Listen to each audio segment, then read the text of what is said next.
right. Well, I am Patrick Designer, Production O'Keefe. I'm Patrick O'Keefe, Production Designer of Spider-Man Across the Spider-Verse. And I'm Michael Lasker, Visual Effects Supervisor of Spider-Man Across the Spider-Verse. And today we're going to talk and dive into the why and the how of how we made this film. So let's go. So when we made this movie, we knew the principal challenge would be to create a film that pushed the envelope of artistic and technical innovation. It would have to redefine what visual effects could achieve in animation and evoke the perception of a handcrafted aesthetic. And that was really the key. To create 6 vast and different unique worlds, our dev team innovated and built tool sets from the ground up. These new tools gave artists the ability to paint millions of brushstrokes in 3D space, draw ink lines inspired by different styles of comic art, create realistic dripping paint, and control shadow and light like an illustrator or painter would. Ultimately, the goal was to be able to drive the emotion of the movie in ways never seen before. Amazing characters. Here's Spot, our villain, Jessica Drew. Ziggy.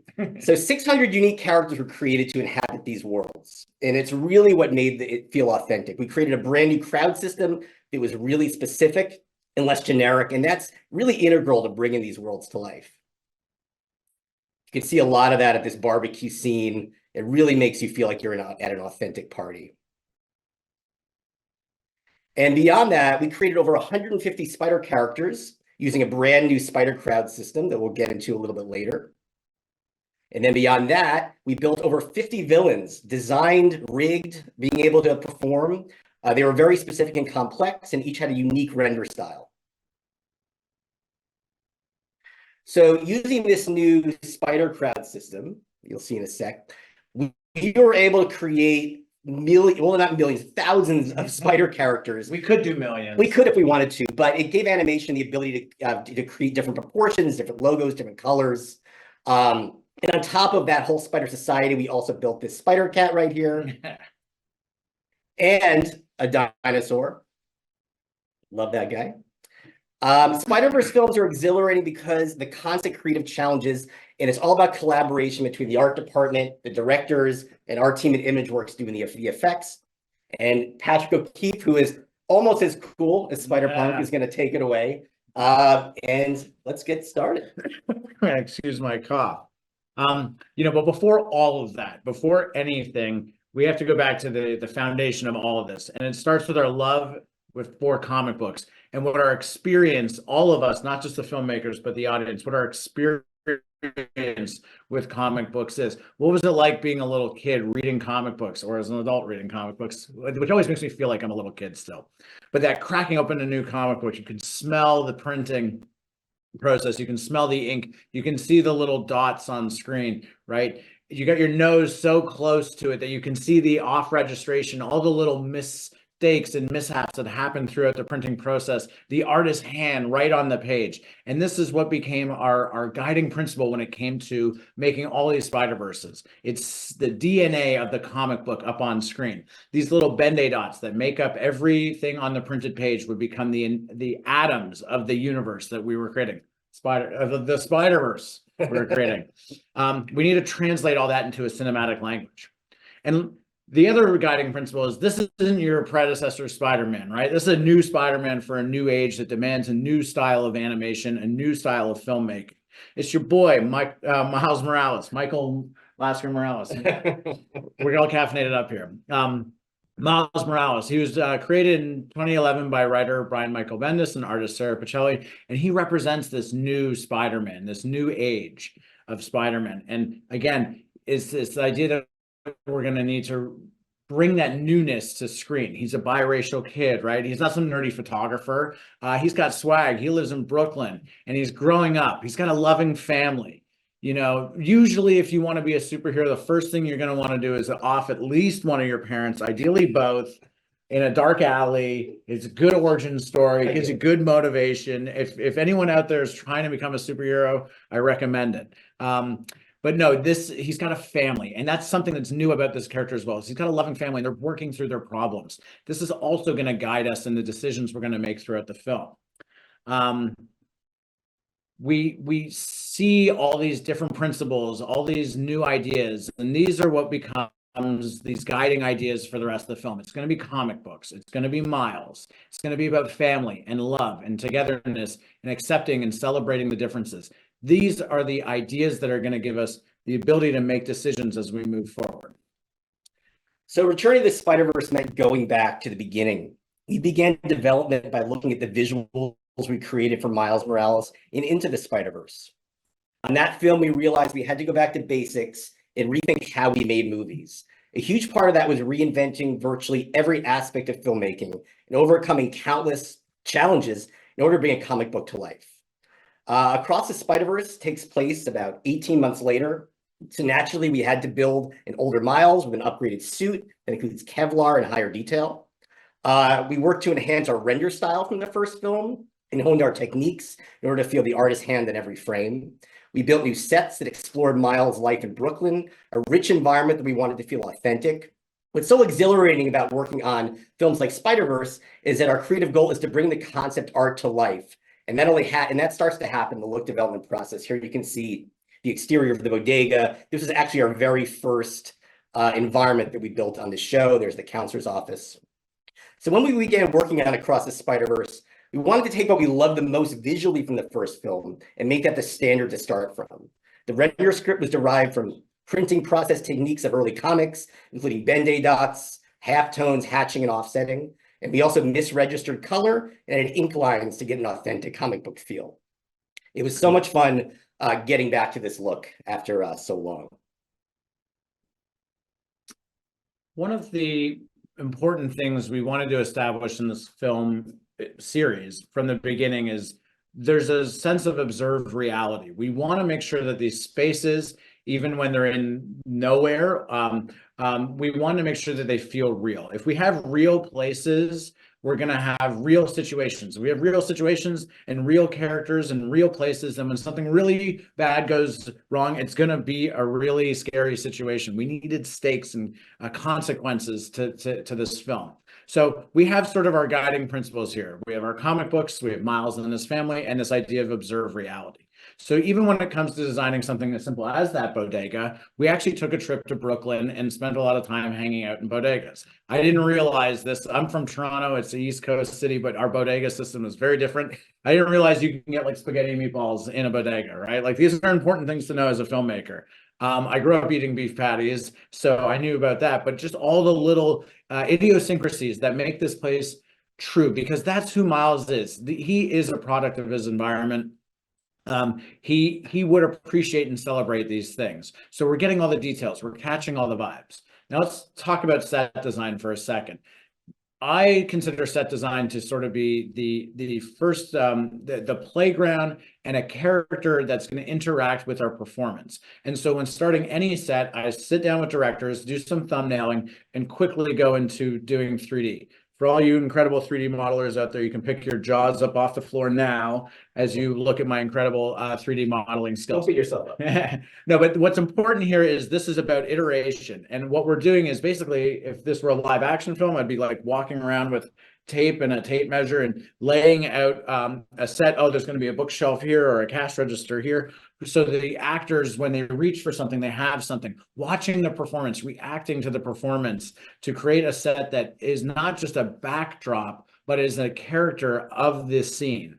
And so understanding the needs of the performance is very vital, and reacting to it. The set is never done until the performance is sorted out.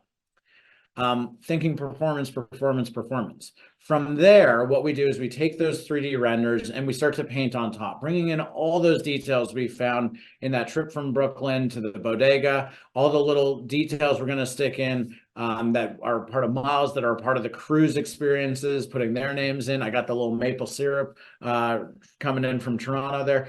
All these little details and gags, who's watching, what on TV, all these little things to get that reality in there. And we love to bring details into space. We want them to feel authentic, right? We want that observed reality we talked about. And so making sure that it's a Jamaican bodega, making sure that menu is just right. Ziggy, who's running the place, he's got the right posters up, all the products that you'd find in there. Look, there's Lasker's toothpaste. Lots of little crew shout outs throughout the film. There's all these Spider-Man Easter eggs, but I'd love to look at all the crew Easter eggs as well. From Miles's perspective, he's a teenager. What does life feel like as a teenager? It feels like everyone's talking about you. Well, every newspaper in the world is talking about him. So we're adding that sort of pressure onto him as well. And as well as the beef patty, that I don't get to do a lot of prop design anymore as a production designer, much to my chagrin, because it's one of my favorite jobs. But I made sure to get the beef patty just right. We went out and got a lot of attention. We went out and got beef patties. Just to do our due diligence. Yeah, you gotta get those beef patties and to be right. Company expense. So we're adding all that detail in, getting all the details, the gags, all that fun stuff, that authenticity. And then what we do is we send it down the pipeline. Although I like to consider it more like the particle accelerator. Yes. Because we're not going in one direction. We are going around and around and around. And so we take a painting like this and deliver it to ImageWorks, and this is what we get back. And it's not like I shouldn't say we send it away and get it back, because we're there in lockstep the whole way, making sure everything feels right. And we go around and around and around. And as we go, we get faster and better. And we draw on top and we add new textures. Oh, we didn't think that it was going to look like that in 3D. And so we start, the relationship here starts to get very strong. And I think what's interesting, once we get to this point, we're putting cameras into the space. We're getting the high res models in there, all of the texture. We're starting to light it. We're sort of learning. So getting to that point was almost a jumping off point. Yeah. Now we're in a real environment. We're also experimenting with our render script. This was one of our first environments when we started the show. So we wanted to take the render styling that we developed into the Spider-Verse, get it in here and bring it to the next level. And here you can see with these renders, they're full on styled. You've got dots, you've got overexposure, you've got lights. So you're really figuring a lot out in this space. And I think it speaks to the benefit of the two teams working together, is that we don't just, I'm done with it and it's yours. I hate this idea that I'm just making concept art. Now, the goal is to make the film look like the art, and the goal of the art is to make it look like the film. And this thing is not an art book. It is not a VES presentation. It is a film, first and foremost, and always. And so the goal of making the film look the best means we got to get into the film. And the ultimate key with everything we're doing is, we have 3D and we have 2D, and they come together and create something new. And what that new thing is like this. It's really the art that we're creating in the end. It's what shows up on screen. And what's cool about here, another camera angle, you're seeing things in different ways. How reflective is the glass? How do we need another bag of or another Canadian maple syrup box? Right. Yeah. Even when it's just a guy stuck in the floor, we take it serious. Right. So this was actually our first shot that had one of Spot's portals. So we used this to develop our tech, and we had to figure out, how does his spots, what do they look like? How do they integrate with the environment? We worked very closely with visual development and how it would distort the floor. But this was a real landmark shot for us. And you actually see how it's coming up and grabbing the bodega owner and almost pulling him down into the floor. So when we got into it, we had to figure out how we're going to make these ink spots. So we started experimenting with a software called Rebel, which is a third-party 2D painting software. And we saw tested that, we're like, wow, this is going to be perfect for us. So we brought it into our pipeline and just started experimenting. These are just some really rough tests of artists drawing curves and emitting ink off of them. Once we figured out our portals, we had to do timing tests to see how fast the ink would go, how slow it would go. And we also had to make them loopable, because sometimes you'd have a portal that would be on screen for a long time. So we had to make sure the ink would just keep moving. And we used many different simulations, a few different techniques, but you saw these portals all over the film. So they really had to look good. This is a typical shot where we'd have a portal. And what was really cool is we created this turpentine layer that sort of bridged the portal to the environment, and it made it look like the portal was stripping the paint off of the render. And it was a really cool visual technique. Yeah, well, one of our artists, we were actually doing traditional, not on a computer, paintings of the floor tiles for the bodega, and we started putting ink into it, and it just didn't blend at all, and it didn't feel like it was part of the environment. And so we started pulling out turpentine and mixing it and seeing what would these materials, these traditional materials, how would they actually react? And we don't have to be dogmatic about them, but it teaches us something and a valuable tool that we could then use and replicate. And what's interesting is Spot is like the absence of the render. He's like the render's been erased and it's being redrawn, and this sort of plays into that. He's the antithesis of the Spider-Verse in a lot of ways. Yeah. This is just the portal by itself without the background. And then here you can see a lot of these inking techniques come together with this awesome shot of Spot near the end of the film. You can see all the ink emitting off of all of his detail. And this, I'll just let this run. So you can see, so beyond the inking, we have a lot of other techniques that we use, and we can emit this ink off of geometry. And we've used Blender for some of the lines and effects geometry, and very complex character. But those inking techniques all really came together for Spot as he transitioned from the beginning of the movie to the end. And I think there's an interesting graphic or two there that speaks to something that I think we do that's kind of unique, which is we don't know where the movie is going always once we get started, or even when we're in the middle at times. Right. And so Mike and his team and myself, my team, we're always thinking of possibilities and options. So you would always come back to us. I would say we might need all these things. You come back with this menu. We'd always call them a menu. We get these nice images of menus, like, let's use that, this, and this for this case, and then we'll use those, and this later. So we have all these tools. We're building tools. We're building options. We're building possibilities, and then feeding that back into the storytelling of it all to enhance it and push it further and give the directors, producers, writers, storyboard artists, animators, everybody these tools to push their performances. You really, and that's the key term, pushing it. You never want to be complacent. You always want to push beyond what you think is possible. Go too far, because if you go too far, you're going to see things that might work once you pull back and when you're looking for your final look. But that's really the key for all of this, is just really go too far and push things. Yeah, it's a ladder of creativity that we are all walking up together and discovering what our potential is. Okay, but the unique challenge of this film is that it's not really one film, but it's actually 6 unique films put together. And as we travel across the Spider-Verse, those same principles are going to apply. We go to the world of Gwen Stacy's world in Chelsea, New York, Earth 65. And we wanted to, again, go back to and pay homage and what is that experience of the comic book? It's different, a little different in Gwen's world. She's a different character. So Spider-Woman, aka Gwen Stacy, was created by Jason Latour and Robbie Rodriguez in 2014. And we're inspired by these fantastic, colorful, and expressive comic book covers from her series. I think this was the audience's first real attachment to the character. And these would become the guide to her world and her emotions. But we wanted to push, right? We want to push and go back to the core of the idea of who she is. And so we wanted to aim beyond what those covers did, what they aspirationally were trying to become.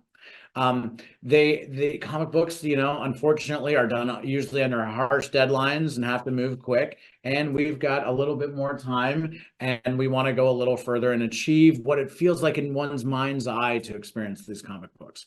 And so we decided to lean further into the wet and a wet medium, the streakiness, where colors can flow freely, just like Gwen's emotions. That watercolor feeling is what would represent the emotional fluidity of Gwen and her world. She is this mood ring. Her emotions are exploding out of her and leaking into her world and taking over as her point of view changes emotionally from this to that to hot to cold. We want all that experience to be right on screen. And this was actually one of the first pieces of references that we saw on the ImageWorks side of how this world would look. So it really, especially that one on the right, I still think about that painting and thinking, how are we going to achieve this, and what rule sets are we going to set up, and how are we going to live in this environment? And so that's a great theory. Now, how do we put that into practice? Now, I will work with the team and reduce that idea down into a small set of mark-making sort of guidelines. We don't like the word rules, but guidelines. And so we need this emotional fluidity, this wet into wet. We're gonna create Photoshop brushes that do that and have this guideline here that we can pass off to ImageWorks and all the artists to represent, to help represent this world on screen. The smudging, the watercolor, the more traditional line work. Gwen's sort of an old soul, right? We wanted her feel a little less digital. So we're going to go with that more pencil style line work. While still maintaining that graphic sensibility and design language that's so iconic to those covers, right? Creating a world in which it's fluid and we don't respect geometry. We don't respect the lighting from shot to shot. It's all emotionally driven here because as I know, when I was a young teenage girl and my emotions took me over, that's what the world truly feels like and looks like from someone's perspective. And so we start painting, right? We're painting and we're painting and we're doing exploration. We're trying to find the right feeling and the emotionality. And eventually we get to a piece that we feel really satisfied with. And that's when we do our handoff and start this conversation about Gwen's world with the ImageWorks team. And what was so great about this image is that this is really, I think, the best target we had for sort of a final look for the world. And what's interesting about Gwen's world is there are a lot of different types of things happening. You have more graphic areas, you have more wet on wet, you've got some outlining. And what was great about this image, I think Dean painted. Peter Chan. Oh, Peter Chan, sorry. But this was just a great target. So what we did is we created this in 3D and created this test shot right here, this little performance test. And when we did this, we had to kind of figure out, what are we even looking at in this painting? Is that white coming through the window? Is that the absence of paint? Is that a light shaft coming in? Where do all these brushes live in the 3D space? So once we got this test done, it was a really, really good sort of first dive into this world. So we were all really, really happy about this. And also the line work on characters, where the shadows fall in depth. And you know, one thing that I think people think while we're making these movies, and I've even been victim to this idea while making them, is the directors or the producers or the production designer or the VFX soup, they know what the answers are. And we gave you that painting and you asked all those questions and we're like, that's a really good question. Right. Let's discover the answers together. We are all in it to discover it together. And that having people you can work with and trust to be vulnerable enough to say, I don't know, let's find out together and break it together is very valuable in filmmaking. And that trust and respect is paramount to making something that's never been seen before, where you need 1,000 people to come together and do it. It's exactly right. And it's when the camera starts moving, that's when you go from it being a painting to a living world. That's when our ideas on the philosophical hit the real world and shit hits the fan. Right, exactly. So Gwen Stacy's universe was the first world that we developed. Let's see, this should play. We knew we were going to devote a large amount of time to this world, so we built a lot of new tech from the ground up. We created tools that would allow artists to literally paint millions of brushstrokes in the scene, filling up volumes with paint and paint along edges. It was a very manual tool we invented also. It was the most challenging look in the film because no two shots were the same, like Patrick is saying, and virtually every shot was a unique painting. One's world is expressive and it's based on her mood, like a mood ring. She's hyper-focused on the present moment, so anything beyond her attention fades into an abstract wash of color. The final overall look is a combination of wet on wet watercolor and sketchy line work. This is an early test shot we did of just Gwen in her bedroom, always trying to move the camera, trying to come up with a rule set. This was an early test. Let's see if this one plays. It's not. Just trying to figure out what color shadows, how they work, where things fall. And a lot of this is the tool building, yes, again, to give us that menu of options. So here you can see we're going through a lot of different looks, experimenting, looking at the visual development artwork, trying to match it, coming up with ideas. And we ended up building two really good brushing tools called the stroke system and the curve system in Nuke. And it would allow artists to actually literally paint into the scene so many brush strokes, and then also with a curve system, be able to paint manually along edges, because you always need that hand of the artist. You don't want it to feel procedural. You want it to feel like it's really being painted by a person. We also had to figure out things like depth of field. Depth of field is one of the hardest things to figure out in these new worlds. You don't want to look at it. You want to guide the audience's eye with focus. So that we had to figure out. And things like brush strokes and movement. When a character moves, you don't want things to be locked down. You want them to come alive. So we figured out how to sort of animate brushes based on performance. Now, you've heard us say Gwen's a mood ring. Now, what do we mean by that? It's that her, remember those mood rings with the little card you used to get back in the day, you put your thumb on it and it'd be red. That was us for most of the last year of Spider-Verse. We want that emotionality right on screen. And we wanted to, again, make that connection to the comic book. So many of the palettes were inspired directly from the comics. They're never logical, but always emotionally driven. She's a mood ring. While the movie starts and her band, I'm sure, is playing some mellowed out, vibey stuff. She is hot. She's thinking about Miles. She's thinking about all the things that are happening in her life. And so we're going to put her in red. Let's brighten her up. She's emitting light. She's not connecting with her environment. She's disconnected from the world and bringing that heat. As she goes home, this warm home that her father's trying to provide for her.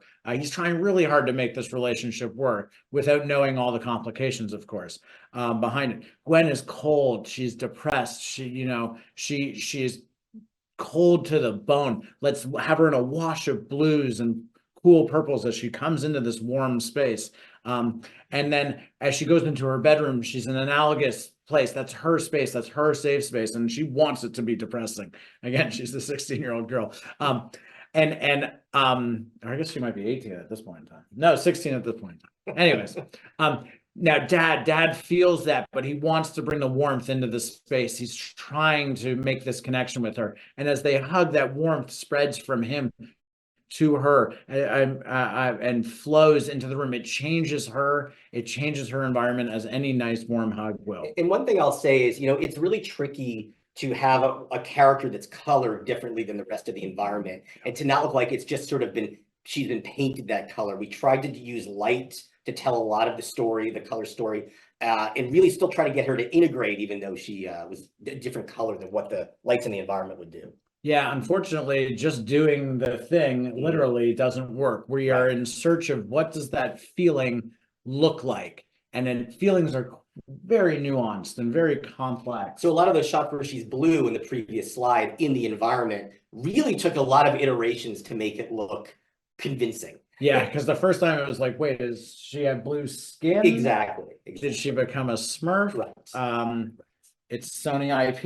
It makes sense. It's hey, I watch crossover event. Movies. That's exactly great. So what Gwen is this hyper-focused character on her emotions, and in the confrontation with her dad at the end of the sequence in the fight in the Guggenheim, her emotions just completely overwhelm her and consume the space. When they're fighting, when you're in a fight with somebody you love, nothing else matters in the world. The walls don't matter. They're your only two people in the world. The set literally disappeared.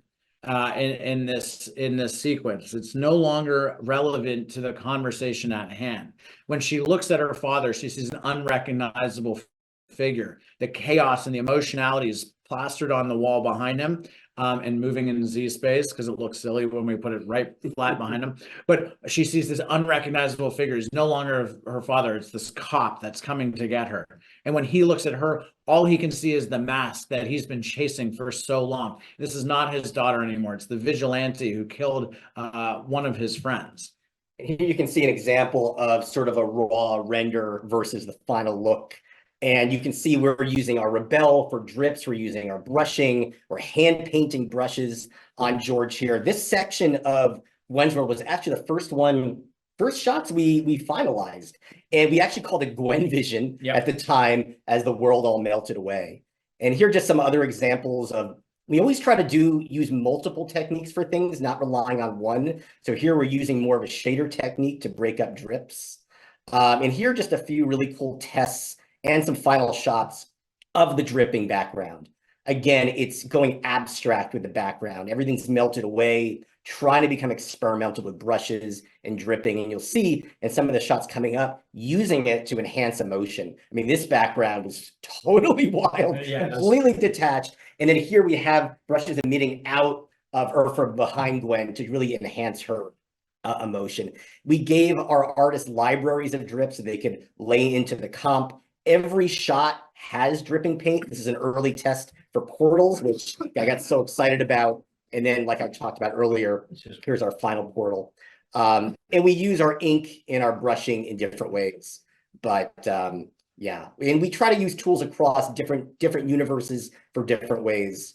And this was a really cool one of all the ink coming off of Spot. And this was a really amazing test very early on that got everyone excited, where all of our tool sets were coming together. This was a performance test of Spot. And I still love looking at these and wondering, how did we do this? But it's really just the work of a lot of artists putting all their talents in. And again, putting that feeling on screen. What does that feeling truly look like? Back to Gwen and her father, as they're pulling apart, they're becoming more obscured. They become less recognizable to each other. That background we talked about, we wanted that disconnect. Excuse me, everyone. The total aggression in the paint strokes speaks to the rage that they're having towards each other. That feeling is being put on screen with the mark maker. And what was good is we figured out a lot of these techniques early in production, so it really paid dividends later when Gwen comes back home and confronts her father again. We had a lot of these tools and tech set. She's overcome with this sadness, and just like at the start of the talk about Gwen, right, that blue comes welling back up into her. She's consumed by these blue depressive feelings. And so let's put that metaphor right on screen. We're going to be honest with our feelings and put them out there for the audience. And we were really worried that we were being maybe too heavy-handed or too literal with our metaphors. But once you're sitting there and you got the music going by Pemberton that's blowing your mind, you got your popcorn, your friends, you're taking it all, and we realized you actually need to be a little heavy-handed with these metaphors, and they're going to land and show that vulnerability to the audience, and they're going to accept it. I think one last thing about it is a lot of these really creative shots, you don't really know how they're going to truly play until you have a lot of them done, and you actually watch it back. The whole section of Gwen and her father at the end of the Guggenheim sequence, we actually did twice, because once we watched it back and we realized, oh, this shot doesn't quite work in the run, we want to go more abstract there. So when you're getting really creative with this type of thing, you know, it's not just a painting, it's a series of paintings for every shot, and they all have to play together in an ideal way. It's very much bespoke art house blockbuster filmmaking. That's what it is. As our journey continues, we go to the world of Mumbattan, Earth 50101. For this, we wanted to go back and explore a character that was much loved, but I didn't think had the greatest execution ever. There's a very intriguing idea there, and we just wanted to go a little further with it. So we love the character of Spider-Man India, but wanted to place it a little bit more into an authentic space.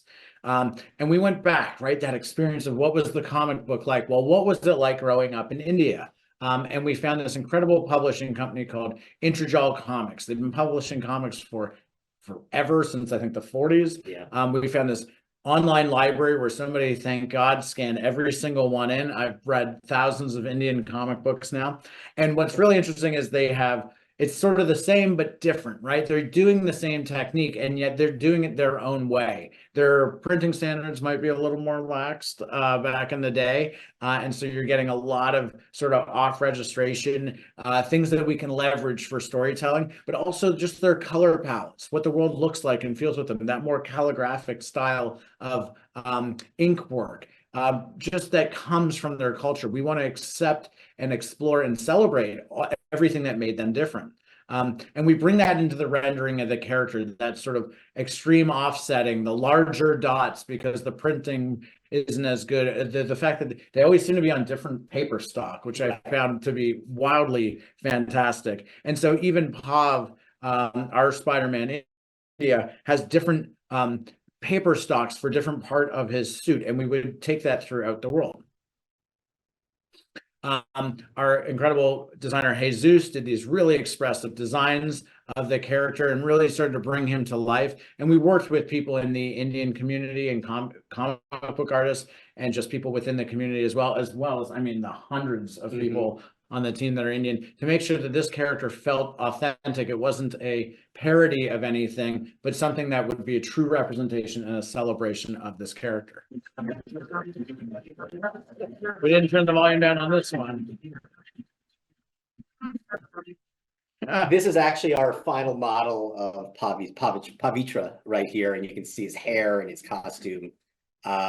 And then this was a really amazing piece of art that I feel like you guys landed on that ended up being our guide for the look of the world. Yeah, we were exploring the world a lot, the world of Mumbai, and Zach Bretz, one of the artists from the first film, had now come back onto the second film and really nailed this style, this idea of the off registration, the misaligned line work, the plates, comic books, everything that's printed is printed in these series of plates. You have your cyan, magenta, yellow, and black plates. Well, here somebody knocks the table a little bit, or the plates have been misaligned, and you get this great misalignment.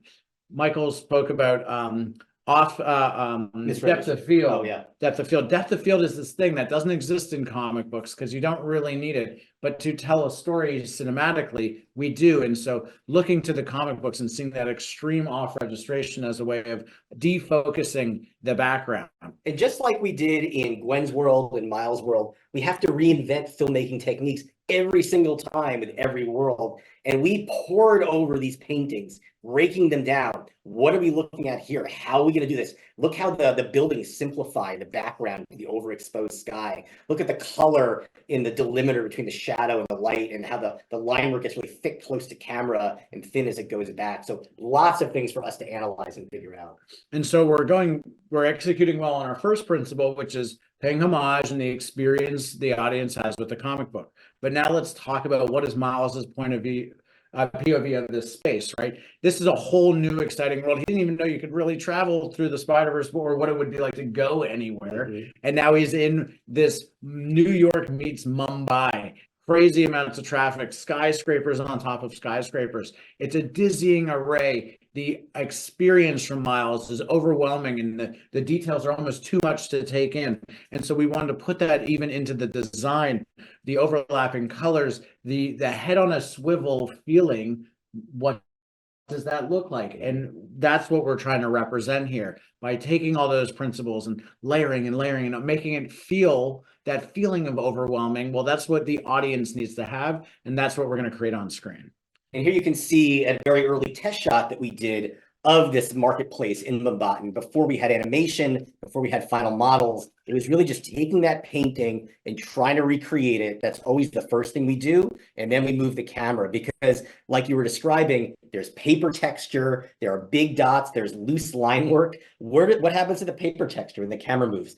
Yeah, we have to figure it out because everything has to exist in 3D, but still feel like a 2D painting. There's a big part of this relationship, which is me walking into a room and being like, I really hope this idea is going to work. And then it breaks it all. And we kind of have a saying like, break it fast. Exactly. And we break it fast together, and then we fix it because we know the ideas are good, but the execution's the true challenge here. And what makes it so challenging is we have to build new tools. And with India, and across all of our worlds, but India really required a robust line tool. So we created a line tool called Kismet that we use across all the worlds. And it's a Houdini tool. And artists can tweak parameters to any look they want. There's a lot of control for line off, for offsetting off the surface, for breakup, for width variation. Very, very powerful. And this control is integral because it gave artists the power to adjust things on a per shot basis. So no two shots were the same. This is one of our early tests right here. You can see the lines sort of drawing in, drawing on, and adding detail. You can also see how the lines are in the shadows. We can connect to the light. So the lines become the shadow, which is really cool. Here are some other really early tests. So on the left was VizDev artwork. And on the right, we just grabbed an Audi from our library. And we're trying to use that line tool to make it feel similar. And then India, it's very loose. Here's another test, even looser. So we're like, how sketchy can we get? So this tuk-tuk on the left was a very sketchy drawing. Can we take our taxi from Miles's world and do the same thing? And you can see we're actually displacing the geometry. We have line work coming off. So these tests were really, really exciting. Here's another one. And what I love about this line work and what's so essential about this line work is it's not rough drawing for rough drawing's sake. This is, we asked artist Kellen Jett, draw as if you're standing on a street corner. Mm-hmm. And these cars are ripping by. You've only got a moment to capture the detail. The feeling of being there, witnessing the world needs to be in the mark make. Right. And then here is a test shot we did of our India environment just with previs geometry. And we started to figure out what paper texture does. How do we block color? And that's one of the biggest things in India when looking at the Indra comics is how does color block together? How does it layer? Because they did follow certain rules in the Indra comics. Here's a shot from our first teaser where we started to figure out a lot of the line work. And here, as you see these breakdowns of every shot here, one of our biggest challenges was the density of India, and how do you read performance over such a dense environment. We always wanted to try to simplify behind the characters so the performance could come through, but always also layer the colors back so they made sense. And I mean, this is a one crazy environment with a lot of simplification needed. One of the challenges was in this almost antiquated style for a world, we still needed like effects. And we got to this point where like, oh boy, what are the effects going to look like? Water can't look like real water, and yet it needs to feel like water. What did they do in the comic books? And Phil Lord, our executive producer, always, whenever I'd get lost, he'd always remind me, look to the comics, remember who we're making this film for. It's to pay homage to that comic book experience. So we'd go back to the source. I was pouring through those thousands of comic books, looking to see how did they handle things like water, explosions, space, smoke, all these details, pulling them out. Nothing in an animated film is free. It all has to come from a thought, a decision, a choice. Nothing just happens. And so there's hundreds of artists waiting, eager to do something, but they need to all be going in the same direction. And so going back, looking to, and what we realize is that simplification. This is a world, like you were saying, that's so busy, it's so dense, all this crazy stuff. What we would do to create explosions and fear within this space is take that away, take all that dizzying detail away and simplify it even more, reduce it and take the beauty of this world away from itself. And what's great about these comics is they provide a really good target for our effects team, because effects, almost more than any other department, is you really need concrete targets, or I think you can spin, you can kind of cycle around and try to figure out what your end game is. These targets was really useful. And the default is you've got great technology that'll make you a photoreal explosion, right? But that's not what we want. And here you can see in these tests, all of our simulations start out like live action visual effects movies. We start out with volumetric smoke simulations, and effects tend to be one of the harder things to stylize. So here you can see we're actually layering our line work into the smoke, simplifying the detail.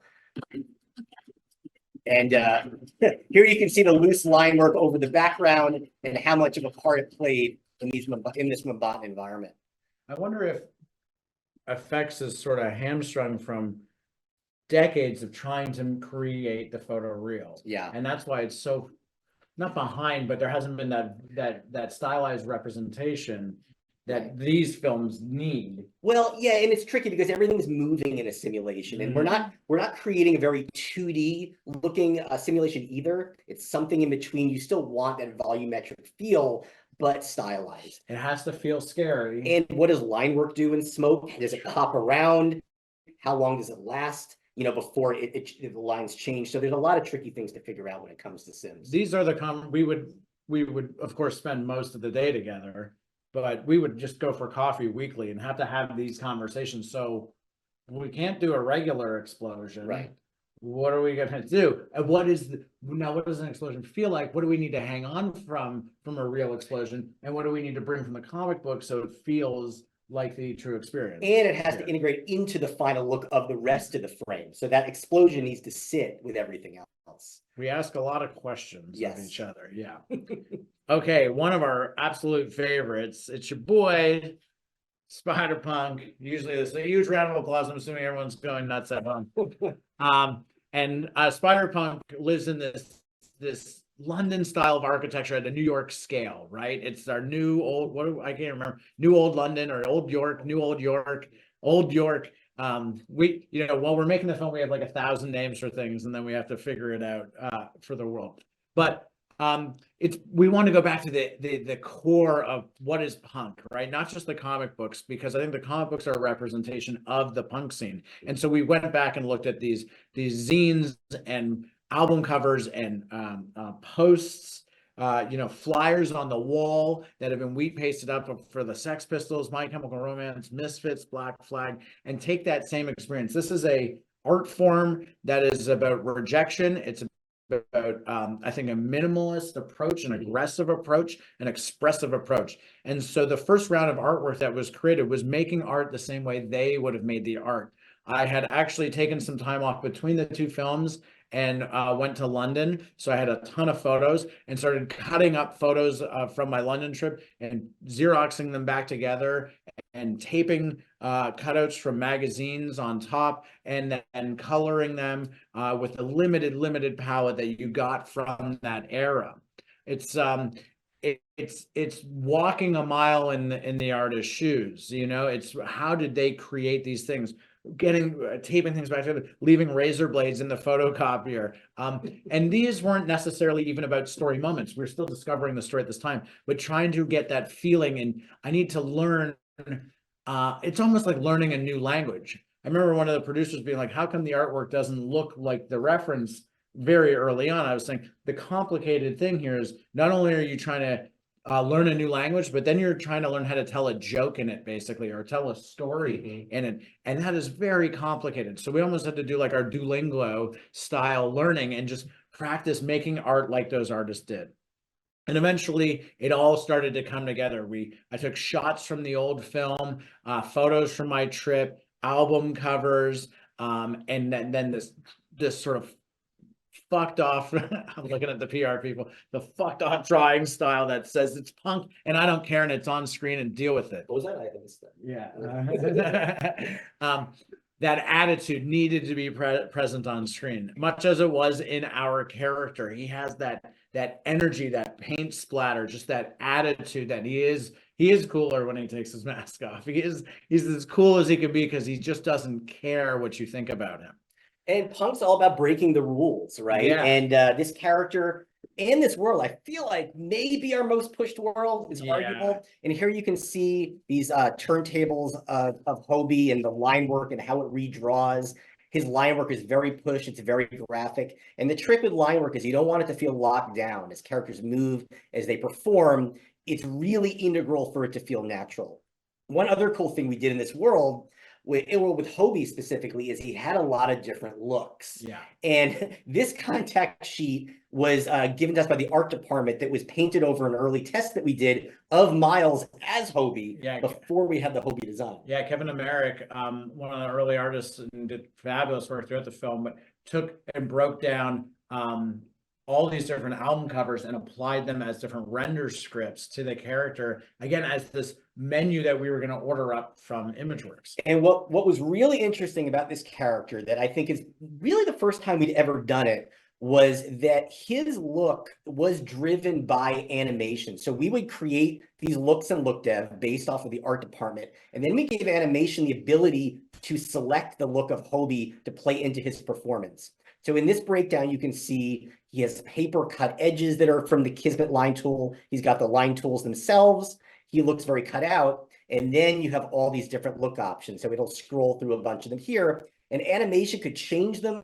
They could change just the guitar or his vest or his whole body, depending on the performance. And here you can see it all together. And the trick with Hobie is he looks cut out, but we still want him to integrate. He doesn't belong in any of the worlds, but we still have to light him and put him into the scenes like any other character. You know, and a reason to give that power to the animators as to what he looks like is his look is part of his performance. At times he would become part of the scene and sort of fall back as we're pushing it on Miles or Gwen on an important shot. But then at times Hobie needs to interrupt. He's a shit disturber.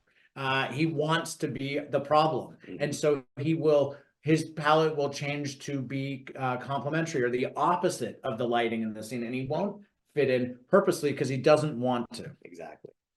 Another world that we explored that is behind us right now, and this one, again, was very close to my heart, was the world of Nueva York. This is the world in which Spider-Man 2099 it lives in, and this character was created by Peter David and Rick Leonardi, who's the nicest man in the world. He came on and helped us out for a while. It created in 1992, and it captured sort of this idea of what the future was. This future based on the idea of the 70s, 80s stylization of those futurist concept artists. From Miles's point of view, Miguel represents this idea of an authority figure. He is overseeing this world, and as long as everything goes, as long as everyone listens to him and does exactly what he says, everything's going to be all right. Okay, everybody. He's this authoritarian parental figure who's trying to be in control of everything. And so when it comes to the design of that, what is the architectural style of this world? We started to look into a lot of brutalist architecture for its connection to authoritarian regimes throughout the world. There's this complexity to it. There is this coldness to it. It's extremely strong, but it's extremely cold. It much like how Miguel sees the world. It's stark, it's sharp, it's regimented, right? This is who Miguel is, and his world needs to reflect that. It's exacting, it's mathematical, it's oppressive. And so we went and looked back again to the origins of where that style of that future that Rick Leonardi and Peter were looking for. And we went back to those futurists, right? These were the industrial designers turned concept artists, the Sid Meads of the world, right? They sat there working with a T-square and a ruler, being exact and mathematical and precise with the materials they had at the time, the markers, the ink, and the pen, bringing all those materials and putting them on our desks and using those as our toolkits. It's that mathematical geometry, the rigidness of it that we were so interested in, as well as this sort of aspirational idea of what the future could be, expressive brush strokes. This work by Sid Mead and John Berkey, Joe Johnston really became the guiding principles for our future, knowing that it represented this sort of old guard, right? If Miguel is this authoritarian figure from Miles's point of view, then he does represent the old guard. And for all the artists working on this project, we looked up to these incredible artists, and yet they do represent yesterday, and we are the artists of tomorrow. It's that outdated idea of the elder statesman that we love and aspire, just like Miles, to be a part of their pantheon, and now we need to go beyond and do something new. This is one of the first pieces we did that really brought all these ideas together, but now we needed to break down these principles and start creating all the tools we would use to create the world. We used the same industrial design process that the artists would have used back in that day today. And we actually brought on a friend of mine, John Bell. He was the art director on Back to the Future 2. This guy's been started as a concept car designer way back in the day. And he showed us his approach to making this artwork. And what was so amazing about this was this informed us how we were going to create the images, the final images. We wanted to do it the same way the artist did. Yeah, so understanding not just the materials, but the process. And I'm just going to let this play one more time, starting with that blue pencil line. And I think some of the younger artists had to explain why were they even using blue pencils, because they're non-photo blue, they don't photocopy. And then inking and on top, then painting on top. The markers, these are all the tools as we're searching for our cinematic and artistic design language. We're finding it in the process those artists had. Yeah, so basically this was the first asset we worked on for the look of this world. It's our first exploration into what it would look like to take the brushes and the markers that Sid Mead would use in the concept art and apply it to a moving 3D model. This little guy taught us so much about how look dev would collaborate with look of picture also, so that each of their contributions to the final image support each other, because we're texturing, we're look deving, but then we're also adding this look of picture treatment. And you can see even in this lineup here, we're experimenting with deconstruction and kind of reducing the render back to the ink lines and the blue pencil. And this was really a landmark test shot for us, where we used previs geometry, an older version of Miguel, but we figured out how brushstrokes were gonna, and I'll just play this one more time. You can see at the beginning here, we've got the blue pencil, the ink line, and we're building up the look of the world. And we're seeing how brushstrokes relate to spec and reflection and how things deconstruct in depth. So this was really, really useful.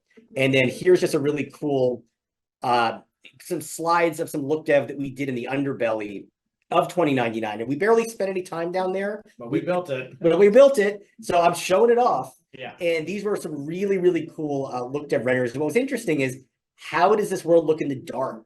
What do lines do? Are they lighter? Are they darker? how do puddles look, how do glows look, and how are they broken up. So I was really, really excited to see this world. And here are just some other tests of some other characters using some of the line tools we created and how Kismet interpolates between frames. Here's Miguel. He had his own rules, lines for his character. He's got lines off his shoulder, along his profile. Here you can see how they redraw when he moves. Like I was saying, you don't want anything to be locked down. And here you can see that really cool framework we created on his face. Yeah, it's that industrial design approach to designing even him. He has this underlying structure he cannot break away from. Right. And he cannot change who he is to his core. That is the structured, regimented individual. And that's why you can't see the world from Miles's eyes. And here is just another shot showing our layered ink in the background and how close it was to the artwork that we were referencing. We really spent a lot of time, and shot after shot, it really pays dividends, I think, for the look of the world. And I think peeling these layers back for the audience, for you all at home looking at it, it's like when you see the shot, you just feel that stuff. Mm-hmm. Not everything is apparent there, but the craftsmanship, the hard work, those details are felt. Maybe not seen, but felt, and it brings that style to life. And that's the thing, we're not doing just to do it. It plays into the style. It all adds up to the final image. Yeah. Now the problem with creating a spider society is you need to create like a lots of spiders, like a lot of spiders, like so many spiders. There's a Canadian in there. Oh yeah, somewhere. And but yeah, like I said earlier, we created a new crowd system so we could literally create hundreds of spider characters, and we could create different body proportions, colors, logos. We gave animation a lot of control. And as you watch the film, in every shot, you will see tons and tons of these characters. And here are just some examples. Yeah, a little roll call, but we'd be in shots and we'd be like, we need more spiders. And you're like, there's 75 spiders back there. We need more spiders. I think we have like maybe 300 on the train there that one shot at least. So a little roll call of some of our favorites. We got a web slinger based off of a Mobius style Blueberry, the Mobius comic book Blueberry. One of another personal favorite in the film. I got so many personal favorites at the film. I keep saying it, but we needed a new spider person, and I got charged with coming up with one. And I am Canadian, and so many of our filmmakers are Canadian, and so we made this Spider Woman Canada, who is based on the 72 Summit Series jersey when Candle single-handedly saved Western society from the communist onslaught. And she's in a lot of shots. Oh, she's in a lot of shots. Yeah. The issue was, so Phil was like, make us a new Spider-Man. So myself and Chris Anka designed this, and then we turned it over. And since, like 70% of the crew is in Canada, she kept showing up in every shot. Like she'd show up in a shot, and then there'd be a turnaround, and she'd be in the background. And she was sort of everywhere to the point where it was like, all right, everybody, we get it. Up on the Spider Canada. We get it. Canadians are very proud people. She can't be everywhere all at once. We got a manga Spider-Man. We got Sunspider. This is a really interesting story. A fan reached out after the first film and pointed out there were no people with physical disabilities. There's no physically othered spider personas, and so they did a design, and it got actually accepted by Marvel. And then when we saw that, we're like, we have to get them into the film. They're an incredible character, and again, we celebrate the differences. It's all the differences between our spiders, our worlds, the filmmakers. Those are things that we value so much and want to get into this film.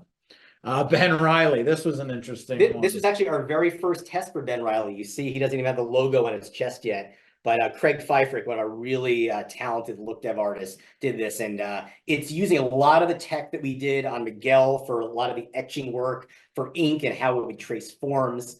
But really, this is one of my favorite little shots of the whole film, this turnaround of Ben Reilly, because we were just blown away and it was so exciting. Yeah, this was a approved moment pretty much right out of the gate. We nailed it. And I think everybody's favorite is the this little spider kitty. I hope everyone's having a good catter day out there. Okay. All right, this brings us to Okay, this is actually my personal fave. Okay, I've used that saying, but my baby, this is the closest in my heart. Earth 42. This is, go ahead. Yep. all right. So Earth 42 is an alternate reality, a parallel universe to Earth 1610, where Uncle Aaron is still alive and Miles was never bitten by a radioactive spider. The look of Earth 42 has a noir aesthetic with color, where colors recede into blocked up shadows, and the inking style is heavy and gritty, and light gets obliterated by it. In Earth 42, Miles is the Prowler, a vigilante trained by his Uncle Aaron. These are some really cool tests, shots we did looking at a lot of the comic reference and how line work interacts with light. Here are some early line tests we did of the two of them running on a rooftop. And here is Miles's costume. He's got a lot of really cool like shoes that harken back to the Prowler from the first movie, and the mask. Those shoes have thrusters. Here is Aaron in this very inked look. The color is heightened, saturation's heightened. And yeah, we really pushed this gritty, splattered look. But as you go into this world for the first time, we sort of played it down before we let the audience know that Miles was in another world. So in these earlier shots, you can see the style in there a little bit, but it's not really, you know, that pronounced just yet. But when you go back and watch it a second time, you can see a lot of the look. And this is really pushed. You can see how we're using line work in the shadows, especially for like the shadows of the windows, on the ground, on the punching bag. And now I can get into some of the finer details. This was a world that we really wanted to feel the hard-earned aspects of it. Miles comes from our Miles, 1610 Miles, comes from this really slick, smooth world. He's got Ben-Aid dots, he's got hatching, but it all kind of feels a little traditional and yet computerized. It's modern, it's updated. This is a world where everything is done by hand. You're not buying your Zipatone dots from the store and electrosetting them on. They're going to have to be stippled on or use spray paint. The hatching is going to be done by hand and inking. And so to make this possible, we actually hand inked almost every single shot of the film as we were going back and forth. Lasker's team would deliver shots. I would ink on top. They would break that inking down, making it texture, making it lighting renders, putting it right on the character's confidence. Anything we could do to maintain that illusion that this is it is an inked comic book world. And what's cool is over the whole film, we have hand-drawn line work in almost every world, but this one I think relied on it the most. Yeah, this is a heavy-duty inking work. And so to do so, we went back and looked at the greats, right? The first comic that came to mind was, of course, Sin City by Frank Miller. It's just got attitude, man. It's got decision-making. It's got sort of a disregard for the audience in a way. It's just, I'm putting it down and you're dealing with it. We love the way the aggressiveness and the machismo almost of the artist here. Another artist we love, Chris Samnee. These blocked up shadows, the intense detailing, and yet the then wiping out entire amounts of detail with that heavy stopped up black ink. You don't need to always see the character's face. Sometimes it's about big, strong silhouettes.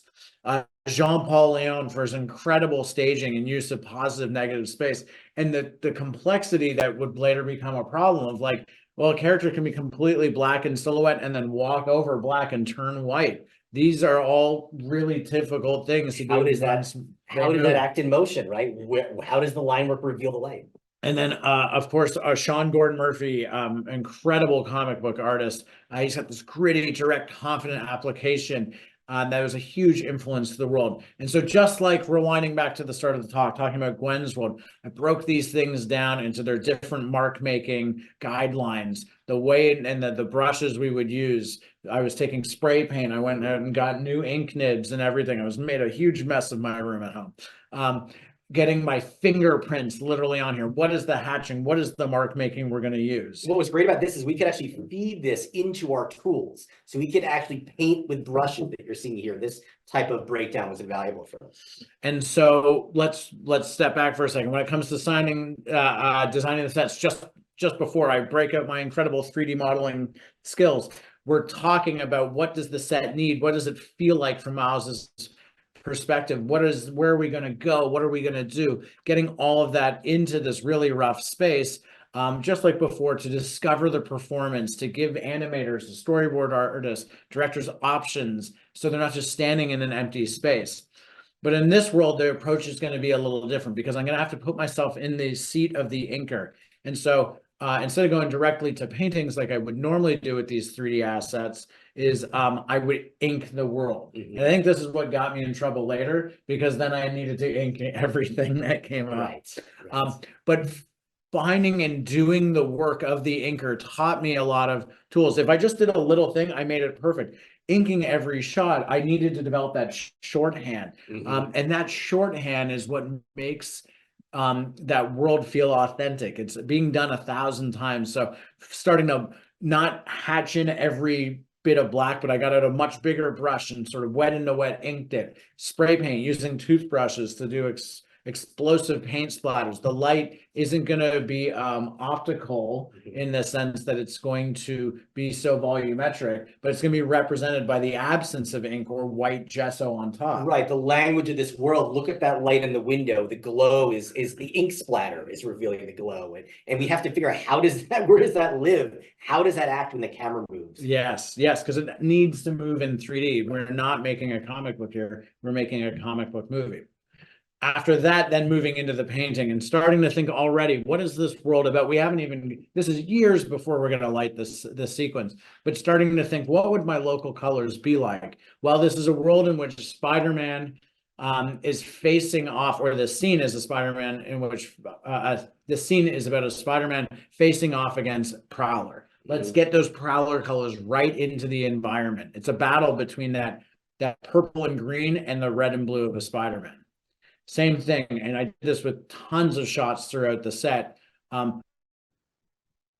looking at different problems we're going to run into. Not only am I thinking stylistically and mood, but as I'm doing these, I'm starting to earmark, because I now know the process. Oh, lights are going to be, how are we going to represent light flares? How are we going to represent how much detail are we going to need in faces? This is going to be tricky. That's going to be tricky. How do I simplify detail? How do we keep some resolution in our deep shadows so they don't just fall off and become nothing? How do line work and brushes interact? I mean, this was one of our first images that we tried to match. Yeah. The next one, which has all the color added. I mean, this was almost like our Bible for the look of this world. And so doing that work early on, we talk a lot in design, we do lots of quick comps, but I always encourage the artist to go make a final look of picture shot early on, even if the set's going to change, the characters are going to change, to discover what that rendering, those problems and what the solutions might be to those problems. Because in the end, this is like the jumping off point for the final look. For making the movie, yeah. Here you can see now, fast forward a few years, we're actually getting shots back and looking at them, and I would start inking on top of them. And you can see here the inked version with a quick color key, and then this is the final shot. Right. And we are matching 1-to-1 as best we can, always, to get the film on screen the way it was intended, to feel that comic book ethos, and to push the medium. We don't take anything that's been done before as a guideline for what we need to do now. We are breaking down barriers and inventing new things, and that's the fun of it. Yeah, that's the true answer. And once you start doing that, it's hard to do anything else. And one interesting thing about this shot is how you layer values. We needed Miles to stand out over that dark background, but everyone's supposed to be really inked. So we have to really adjust values so the characters read over the background. That foreground chain reads over the background. A lot of very intricate layering. Yeah. So the audience can sit back and enjoy it and be absorbed into the emotionality and not be thinking about how they did it. I mean, that chair right there and those weights, we spent so much time trying to get enough detail in there as you could tell what it was. And then too much detail, and it was all you were looking at. Yes. So we've traveled from a watercolor world to that incredible Spider-Verse graphic stylized slick modern comic book, to these retro obscure Indian printing techniques, to the zine style punk posters that are Xerox sliced apart and glued back together. From the desk of the industrial designer, and then finally this dark, aggressive reflection of Miles's own greatest fears put on the screen. We used, I think, every trick in the book we could think of to tell the story the way it needed to be told, the experience that what that feeling looked like on screen. You know, we built tons of tools. We had 1,000 artists all bringing their talents, their artistry, and the collaboration, I think, between the entire production is really the only way this type of work happens. The only way to do it. And there's a lot of failure that leads to success. And you have to be willing to go through that process day in, day out to really find what your end goal is. And so we'd love to thank you for having us today and giving us the time, and just ask you the question of, so how are you going to tell your story? And so thank you very much. For anyone that wants to do what you guys want to do and go down the route that you guys have kind of like accomplished for yourselves, like what advice would you give for up and coming artists? I think this is the most important thing. So I got into a lot of trouble starting my art career because I had art professors saying, you need a style, you have to stick to one thing, narrow your focus. And I ended up dropping out of illustration school at Sheridan College, moving to British Columbia, going into a film school. I didn't love that so much. I started storyboarding as an in animation. The 2008 recession happened. I started making video games, and I just love doing graffiti, print, editorial, all these things. And it's very important every artist out there gets an education in what's been done, but never to the sacrifice or detriment of who you are and what you are trying to do. And I think staying true to yourself and your vision is paramount. Now it's a collaborative media, so it means we're coming together to create a film, not my film. But when I look at portfolios, what I'm most keen in is, do you have, if you've got the skills, your portfolio lands on my desk. What I'm looking for now is, what is it about you that's unique? What is it about you that's different? That's what I want to see front and center, because I want to know how you're going to tell your story differently. And then if we come together to tell our story, what are you going to bring that's different to it? So stay true to who you are, and to spend the time as while you're learning all those awesome skills and technology, make sure you put the time aside just as importantly to understand what you like, who you are, and what you are trying to say and what your voice is, because that's what's going to separate you, in my opinion, from everybody else, and what's going to make you into a unique filmmaker to get involved in these, highly bespoke art house $100 million blockbuster films we somehow convinced the world we're going to keep making. I mean, it's all about following your passions, following what you love, because you won't let anything stop you. And I mean, I always loved animation, CG from when I was like in middle school. I always kind of knew what I wanted to do. And in my first few jobs, I was a generalist. I did everything. I modeled, I did effect sims, lit. And I think getting that holistic view of the pipeline really helped me figure out sort of where my strengths are and what I wanted to focus on. And even as you go from smaller studios to bigger studios, the more talents you have, the more knowledge you have, will really, really help. There's nothing I love more than having an artist that really knows the cloth pipeline, that knows the lighting pipeline, because it really eases their assets through. And but yeah, I just wanted to create images that no one ever saw. I love when people see stuff and they go, wow, how did you do that? And that's just what really gets me going with this stuff. And you really just go with what you love. And that's the real secret. Amazing. Any advice to up and comers in a industry that might be struggling a little bit?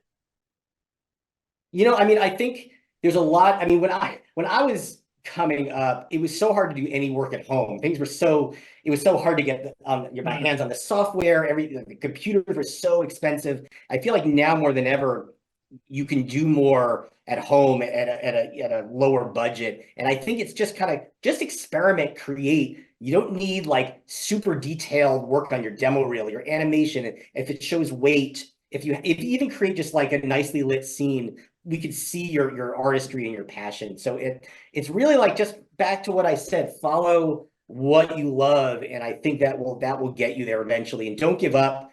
I was the most persistent, annoying person when I started out. I like annoyed people to death trying to get jobs. And you know, that's what you got to do. I think they Yeah. made me an art director on the first film because I just kept showing up for meetings. Like that I wasn't supposed to be in. Like you couldn't keep me out of the building. When COVID ended on the second film, or ended when they let people back into the building, I was the first person here. You couldn't keep me out of the film. Right. And I think that passion gets recognized. Now I think the question people are wondering out there though is like, cool, I've got a banging portfolio. I know how to draw and paint. How do I get the job?